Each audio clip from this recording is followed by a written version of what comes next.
Hey, Sar here. Today we're going to check the present perfect simple, the grammar, the uses, and basically I hope that this will help you understand this verb tense. So, let's start. Let's start with the grammar part. The grammar is really simple. We're going to use the verb have as an auxiliary. Have is going to work for I, you, we, they, and the plural. As we can see here in this example, I have visited many cities in Europe. It's really simple to use. You need have and a verb in past participle. We can talk about the verbs in a moment, but for now, just pay attention here to the grammar.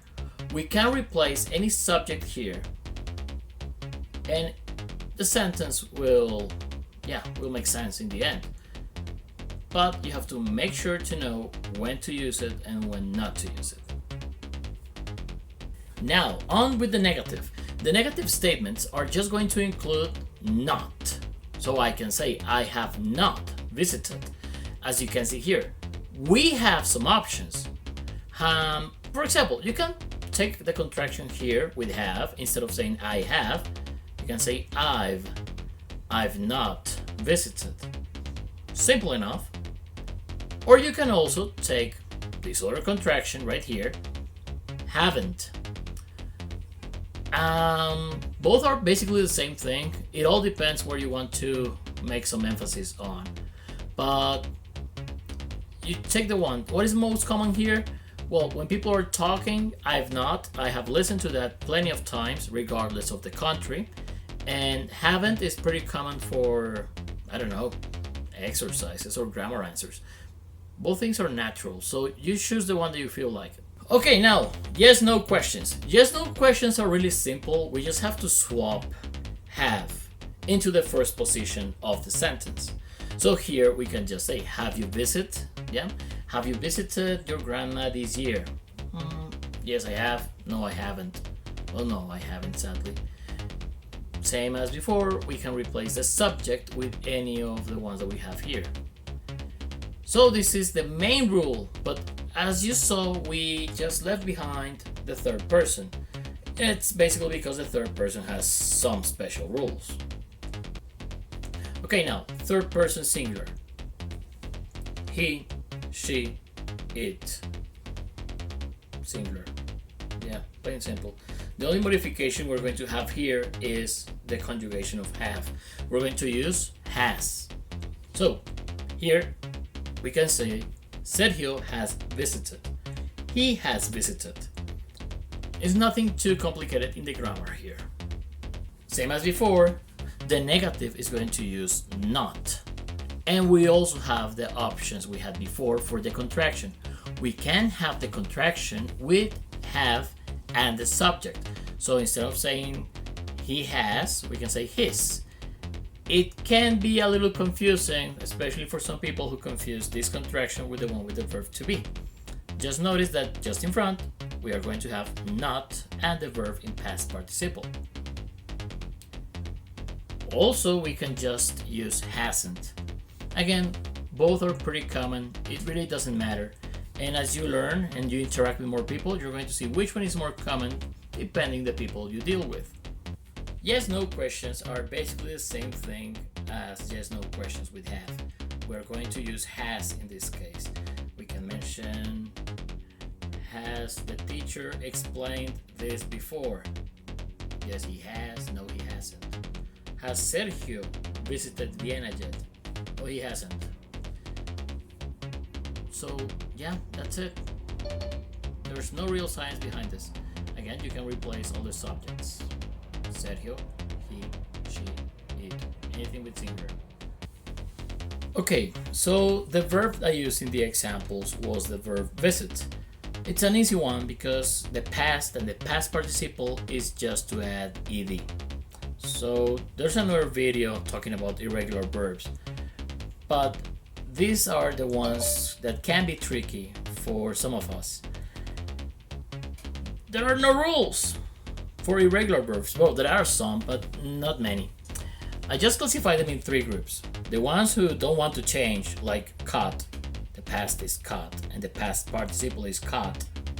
You see, there's no change. There are some others with one conjugation, by, but. That's it. And some poor words like the verb to be that is in present, am, are, is, past, where, was, and past participle, been. I mean, that poor guy changes every single time. Somebody needs to pity on the poor verb to be. Thing is, you have to focus on the ones here.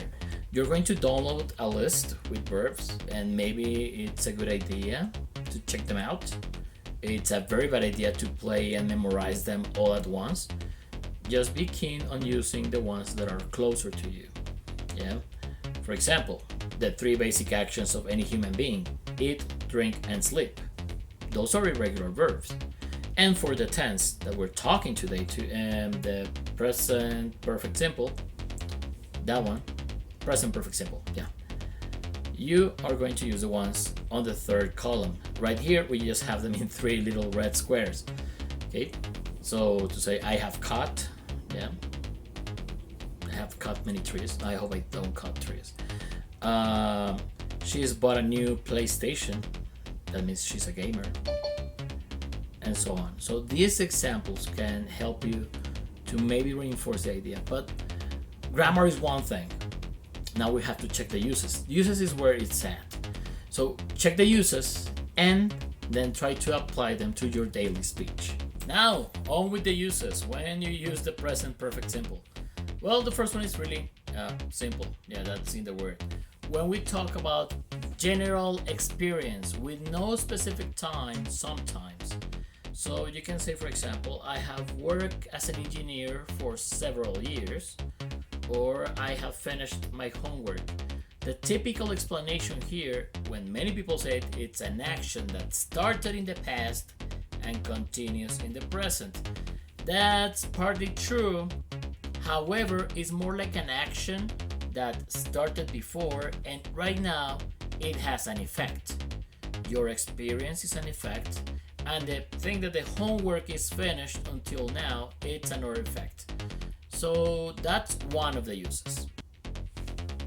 Another important use is to express how something has changed over time. Again, with the idea of something that is connected to the past. So as we can see here, we can say that Sally has grown a lot since the last time I saw her. That means that when I met her, she was 4 years old and now she's like 18. She has to be taller anyway. We can also talk about Latin American. Corruption has increased in the last 3 years, or 4, or 20. You get the idea. Some of these explanations are funny because we need a word to complement the use, and this is the case of just. When something happened just a moment ago. It's something really simple to use because we're going to place just between the auxiliary, have or has, and the verb in past participle. So we can say Professor Sanchez has just rescheduled the class. So maybe you didn't receive the memo, a classmate told you that, and now voila, you don't have that class. Moms just call you. So your mom maybe called you like 2 or 3 minutes ago. There's like no specific time, but it's really close, like a very recent past. Similar to the last case, we're going to use another word, already. And it's already. Yeah, sorry about that. So we can say something like, I've already been there 5 times. It's basically something that has happened before and we didn't expect that. So it's an action that was carried out before we expected it to happen. Nothing too bad. It's equivalent to saying ya in Spanish. So I have already gone. It's like yo ya he ido. Good for you. You still have to go.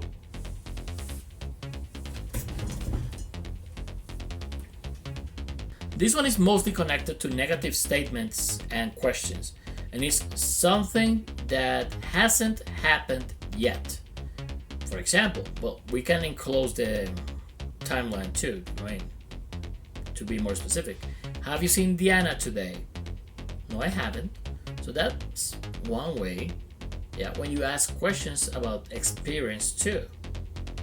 Or you can actually complement a lot with the word yet. Yet means not until now. Ricardo hasn't paid Jack yet. Poor Ricardo. Okay, so those are the main uses. I'm leaving some uses behind because first you should master these ones. As a matter of fact, the present perfect simple is really easy to use, especially for people who have learned in a European context. Latin American contexts are not as viable, and we may have problems with this because we tend to express things about experience only using simple tenses, either past or, well, continuous tenses too, past continuous, and that's it.